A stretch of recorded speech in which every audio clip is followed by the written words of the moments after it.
Alhamdulillah, alhamdulillahilladzi anzala as-sakinata fi qulubil mu'minin liyazdadu imanan ma'a imanihim. Asyhadu an la ilaha illallah wahdahu la syarika lah wa asyhadu anna Muhammadan 'abduhu wa rasuluhu la nabiyya ba'dahu. Allahumma salli wa sallim wa barik ala nabiyyina Muhammad wa ala alihi wa ashabihi wa man tabi'ahum bi ihsan ila yaumiddin. Ayyuhal hadirun, usikum wa iyaya bi taqwallahi wa ta'atihi.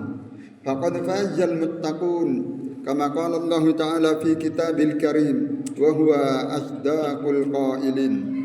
A'udzu billahi minasy syaithanir rajim.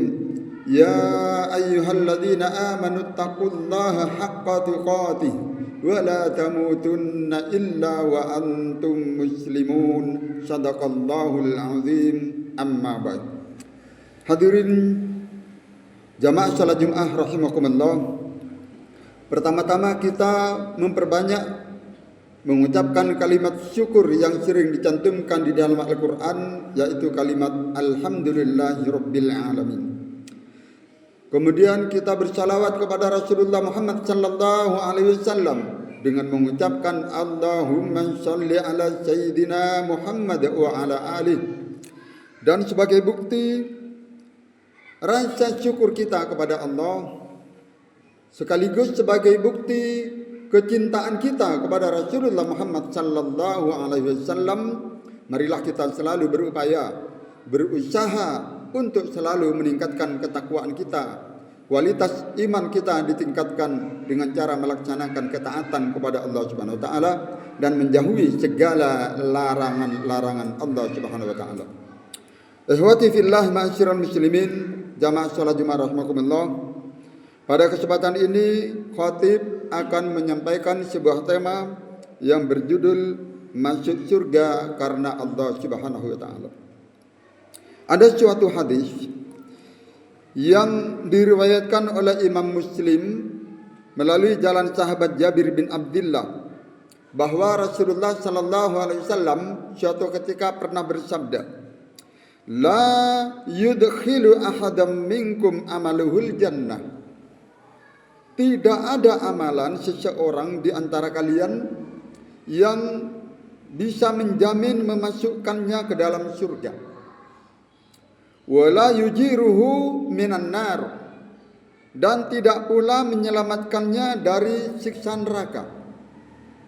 Wala ana, termasuk juga aku, illa birahmatin minallah, kecuali orang itu masuk surga karena rahmat dari Allah Subhanahu wa taala. Hadis ini kadangkala dipahami secara dangkal atau bahkan disalahpahami oleh sebagian orang, sehingga muncul pemahaman, anggapan, apalah artinya kita banyak amal ibadah? Buat apa kita banyak beribadah kalau amalnya tidak menjamin masuk surga? Mereka beranggapan bahwa yang menentukan kita masuk surga atau neraka hanyalah Allah. Akibat dari kesalahan persepsi ini, akibat dari pemahaman yang menyesatkan ini, akhirnya banyak muncul orang-orang yang malas untuk beribadah, malas sholat, bahkan tidak mau beramal ibadah. Nah, ini adalah salah satu ciri khas atau karakter orang-orang yang memiliki paham Jabariyah. Apakah paham Jabariyah itu? Kalau dari istilah bahasa Arab, al-jabbar artinya yang mutlak memiliki suatu paham atau aliran yang berkeyakinan bahwa hidup kita sudah mutlak disetir, dikendalikan atau didalangi oleh Allah seperti seorang dalang yang memainkan boneka wayang.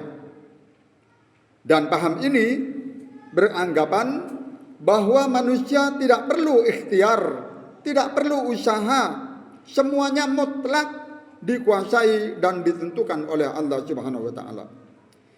Hadirin sekalian, paham ini amat sangat berbahaya dan menyesatkan. Dan kita harus waspada agar tidak berpengaruh kepada anak cucu kita, keluarga kita, saudara-saudara kita. Jamaah salat Jumat hamba-hamba yang dicintai Allah, ada suatu riwayat yang diriwayatkan oleh Imam Al-Hakim.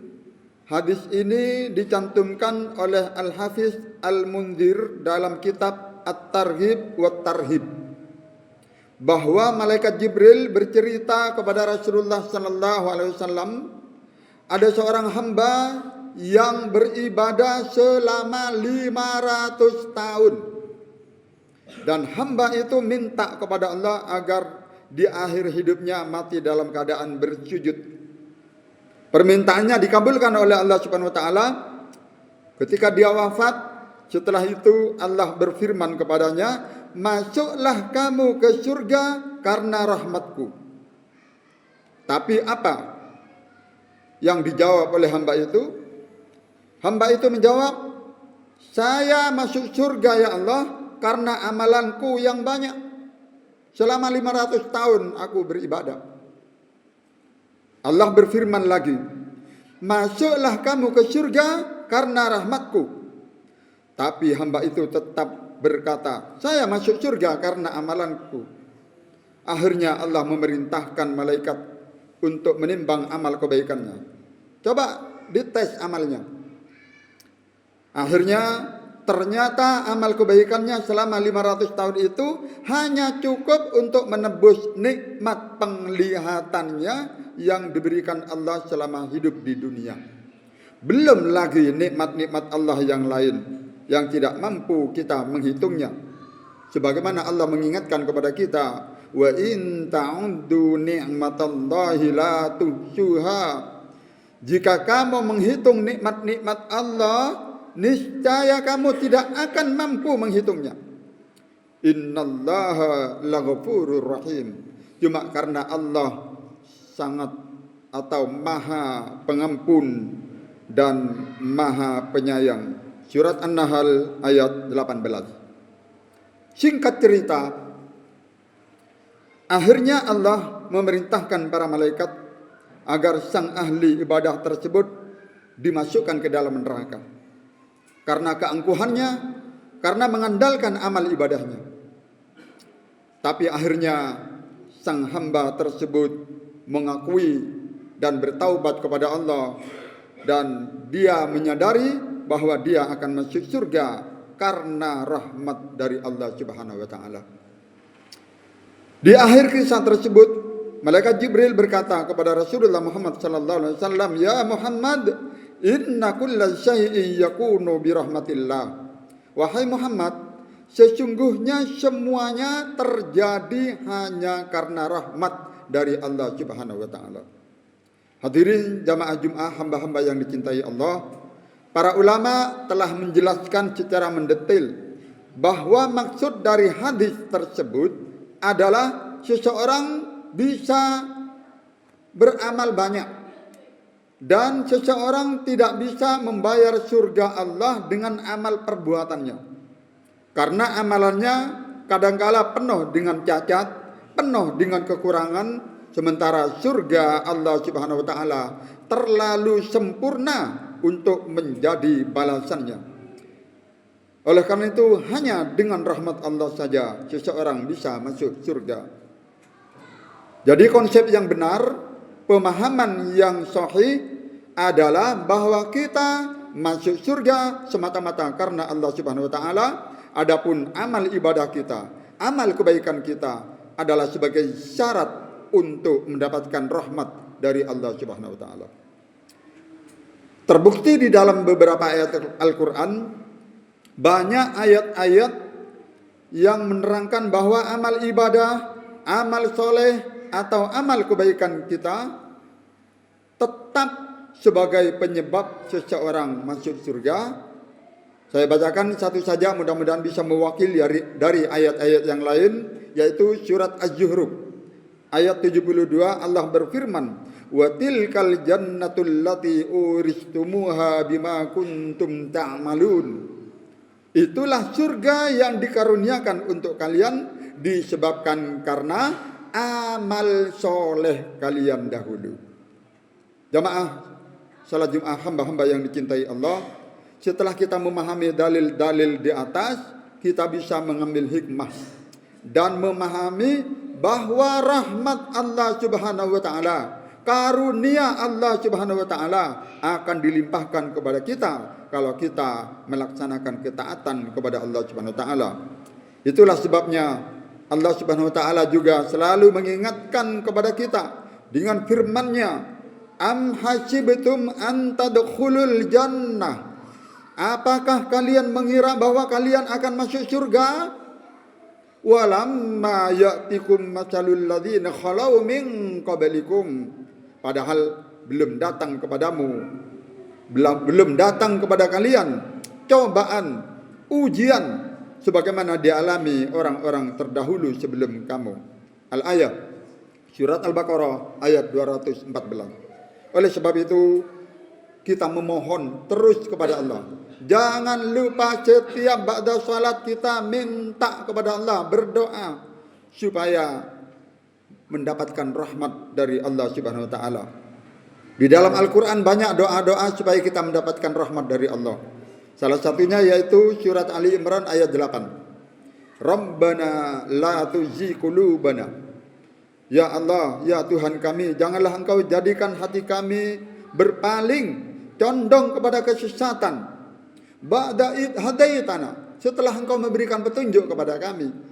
Wa hab lana min ladunka rahmah. Ini, dan karuniakanlah kepada kami dari sisimu rahmatmu. Innaka antal wahhab, sesungguhnya Engkau adalah zat yang maha pemberi. Dalam surat Al-Kahfi juga yang pernah dibaca oleh 7 pemuda di dalam gua, ada surat Al-Kahfi ayat 7. Rabbana atina min ladunka rahmah wa hayyi' lana min amrina rasyada. Ya Tuhan kami, anugerahkanlah kepada kami rahmat dari sisimu dan mudahkan bagi kami petunjuk. Berilah kami kemampuan untuk menyelesaikan segala urusan-urusan kami dengan baik. Dan masih banyak doa-doa yang lain dalam Al-Quran, juga di dalam hadis, tentang doa minta rahmat kepada Allah Subhanahu wa taala. Hadirin jamaah salat Jumat rahimakumullah. Oleh sebab itu, mari kita semakin memperbanyak amal ibadah kita, meningkatkan amalan soleh kita. Usahakan kalau mau sholat Jum'ah tidak terlambat. Kemudian juga aktif sholat berjamaah ke masjid. Termasuk juga aktif ikut pengajian. Semakin rajin membaca Al-Quran dan lain-lain agar ketakwaan kita semakin berkualitas. Dan tujuan utamanya adalah semata-mata untuk mengharapkan rahmat dan ridha dari Allah Subhanahu wa taala yang akan menyebabkan kita mendapatkan rahmat dari Allah, dan secara otomatis kita akan menjadi penghuni surga Allah Subhanahu wa taala. Hadirin jamaah salat Jumat rahimakumullah, semoga kita dan keluarga kita, anak cucu kita akan menjadi hamba-hamba Allah yang istiqomah, yang soleh dan solehah, menjadi orang-orang yang beriman dan bertakwa kepada Allah, dan selalu mendapatkan rahmat dari Allah Subhanahu wa taala. Semoga akhir hidup kita nanti jika kita dipanggil oleh Allah Subhanahu wa taala wafat dalam keadaan husnul khotimah. Kita menghadap kepada Allah dalam keadaan qalbun salim, hati kita bersih di hadapan Allah Subhanahu wa taala. Amin ya rabbal alamin. Barakallahu li wa lakum fil Qur'anil Karim wa nafa'ani wa iyyakum bima fihi minal ayati wad dzikril hakim. Aqulu qawli hadza wa astaghfirullahu li wa lakum wa li sa'iril muslimina min kulli dhanbin fastaghfiru innahu huwal ghafurur rahim.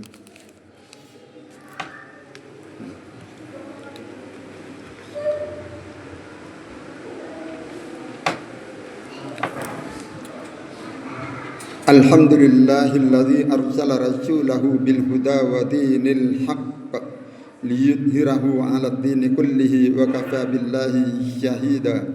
Asyhadu an la ilaha illallah wahdahu la syarika lah وأشهد أن محمدا عبده ورسوله لا نبي بعده. إخوتي في الله معاشر المسلمين، أوصيكم ونفسي بتقوى الله وطاعته فقد فاز المتقون وقد أفلح المؤمنون. قال الله تعالى: إن الله وملائكته يصلون على النبي يا أيها الذين آمنوا صلوا عليه وسلموا تسليما. اللهم صل على محمد وعلى آل محمد كما صليت على إبراهيم وعلى آل إبراهيم وبارك على محمد وعلى آل محمد كما باركت على إبراهيم وعلى آل إبراهيم إنك حميد مجيد. اللهم اغفر للمسلمين والمسلمات والمؤمنين والمؤمنات الأحياء منهم والأموات إنك سميع قريب مجيب الدعوات وقاضي الحاجات. ربنا لا تزغ قلوبنا بعد إذ هديتنا وهب لنا من لدنك رحمة إنك أنت الوهاب. ربنا آتنا من لدنك رحمة وهيئ لنا من أمرنا رشدا. اللهم إنا نسألك رحمتك نرجو فلا تكلنا إلى نفسنا طرفة عيننا وأصلح لنا شأن كله لا إله إلا أنت سبحانك إنا كنا من الظالمين. اللهم أعنا على ذكرك وشكرك وحسن عبادتك يا مقلب القلوب ثبت قلوبنا على دينك. اللهم ارزقنا توبة نصوحا قبل الموت. اللهم إنا نسألك حسن الخاتمة ونعوذ بك من سوء الخاتمة. رب اجعلني مقيم الصلاة ومن ذريتي ربنا وتقبل دعاء. ربنا هب لنا من أزواجنا وذريتنا قرة أعين واجعلنا للمتقين إماما. ربنا آتنا في الدنيا حسنة وفي الآخرة حسنة وقنا عذاب النار والحمد لله رب العالمين. عباد الله، إن الله يأمر بالعدل والإحسان وإيتاء ذي القربى وينهى عن الفحشاء والمنكر والبغي يعظكم لعلكم تذكرون. ولا ذكر الله عز وجل أكبر وأقيموا الصلاة.